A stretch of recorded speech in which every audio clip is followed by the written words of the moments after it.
राजनीतिक पद के लिए अपने रिश्तेदार को इस्तेमाल किया, इतना गिर गया और उस पर झूठा 376 का पर्चा कटा दिया। और झूठा 376 का पर्चा कटाकर जब तौफीक वो यंग लड़का है, वो बर्दाश्त नहीं कर पाया, बेचारा गरीब जैसे भी है, वो सरेंडर कर गया और सरेंडर करा के उससे अपनी वोट ले ली और नेक्स्ट डे उस केस को विड्रा कर लेते हैं। तो इसमें आप खुद समझो कितना फ्रॉड आदमी है वो। अगर इसके रिश्तेदार के साथ उसने रेप किया था तो केस क्यों नहीं चलाया फिर आगे?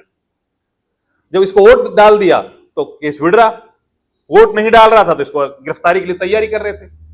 जिला पार्षद यहूदा खान ने गंभीर आरोप लगाते हुए कहा है कि जब जिला परिषद का चुनाव हो रहा था तो उस समय भाजपा के पार्षद तौफीक हिंगनपुर के खिलाफ ही बलात्कार का मुकदमा दर्ज करा दिया था और जिला परिषद अध्यक्ष बनते ही उस केस को वापस ले लिया।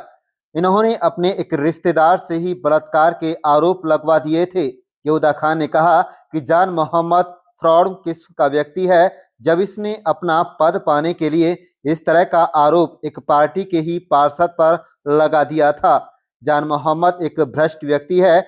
ऐसे व्यक्ति को बागडोर दी है। पूरे पंचायत वाहक में भ्रष्टाचार फैला हुआ है। कमिश्नर खोरी, ठेकेदारी, टाइल फैक्ट्री में हिस्सेदारी इत्यादि है। उन्होंने भारतीय जनता पार्टी के अलावा नेताओं में भी अपील की गई है कि ऐसे लोगों को पार्टी से भी निकाला जाना चाहिए। अगर भ्रष्टाचार मुक्त शासन की अगर बात करें तो ऐसे लोगों पर कार्रवाई होनी चाहिए। याचिकाकर्ता यहूदा खान ने 5 पत्रकारों से बातचीत करते हुए उनके सवालों के जवाब देते हुए कहा है कि संविधान से बड़ा कोई नहीं है। भले ही जान मोहम्मद भारतीय जनता पार्टी का पार्षद है, चेयरमैन या फिर अल्पसंख्यक मोर्चा का प्रदेश अध्यक्ष हो, मुझे यकीन और भरोसा है कि मैं अपनी लड़ाई में हमेशा जीत लूंगा।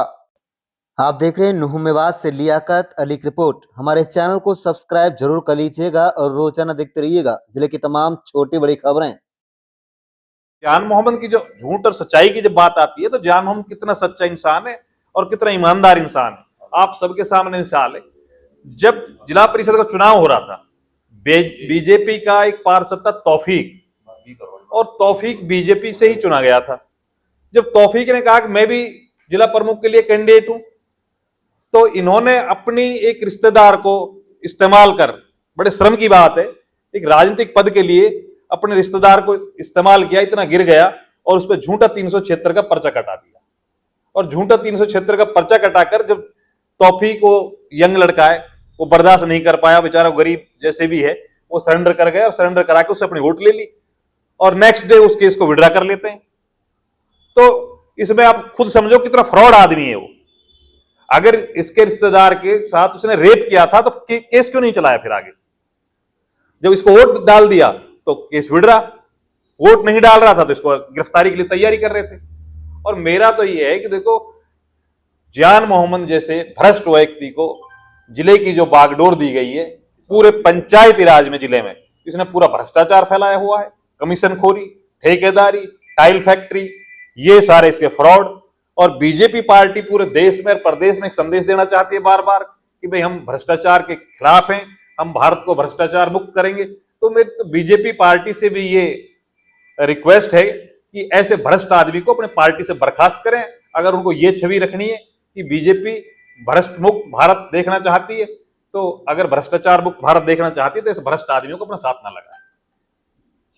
यहूदा जी, डबल इंजन की सरकार है और डबल इंजन की सरकार में जान मोहम्मद अहम पदों पर इस समय बैठे हुए हैं, तो कैसे लड़ाई आप उनसे लड़ोगे आगे?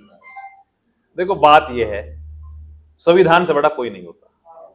मेरी जो अपनी सोच है, मैं संवैधानिक प्रक्रिया जो भी है मैं उसको अडॉप्ट कर रहा हूं और मुझे उम्मीद है कि मैं अपनी लड़ाई में हर जगह जीतता रहूंगा, क्योंकि जो सच्चाई की हमेशा जीत होती है। झूठ एक बार चलेगा लेकिन आगे वो बार बार लड़खड़ाएगा उससे और वो गिरेगा।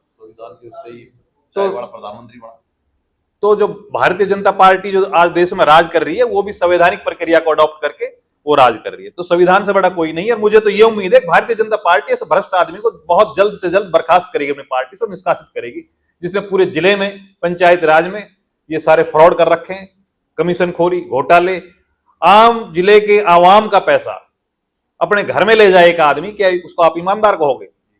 पंचायत के सारे रिकॉर्ड को ये लॉक करके बैठे हुए हैं सारे अधिकारी और ये सब मिलकर ठेकेदारी कर रहे हैं। जिला परिषद के अधिकारों का, जो जितने भी जिला परिषद के मेंबर हैं, उनके अधिकारों का खनन हो रहा है। उनको रिकॉर्ड तक नहीं दिखाया जाता, जो उनका संवैधानिक अधिकार है। सारे रिकॉर्ड लॉक कर रखे हैं किसानों को।